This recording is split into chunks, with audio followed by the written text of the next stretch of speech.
নামাজ পড়ার সময় ফোন অনেকেই সামনে রাখে, এটা কি ঠিক? মানে নামাজ পড়ার সময় ফোন সুইচ অফ করে অনেকে সামনে রেখে দেন, এটা শরীয়তে কোনো বাধা নেই, এটার ক্ষেত্রে কোনো নিষেধাজ্ঞা নাই যে আপনি সামনে রাখবেন না পেছনে রাখবেন।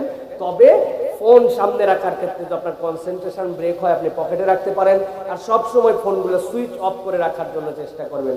আমি ছোট্ট একটা পরামর্শ দেই, আমাদের নামাজে মনোযোগ হয় না, মনোযোগ বাড়ানোর জন্য আমার 3টা পরামর্শের একটা হচ্ছে বাড়ির থেকে মোবাইল অফ করে দিয়ে মসজিদে আসবেন, মসজিদ থেকে বাড়িতে যায় তারপরে মোবাইল অন করবেন।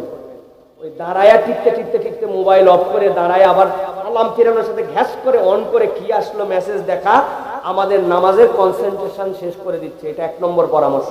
আর 2 নম্বর পরামর্শ, রুকু তাসবিতে 7 বার করে সুবহানা রাব্বিয়াল আযীম আর সুবহানা রাব্বিয়াল আলা পড়েন, আপনার নামাজের মনোযোগ বৃদ্ধি পাবে। আর 3 নম্বর, চোখ ঠিক করেন।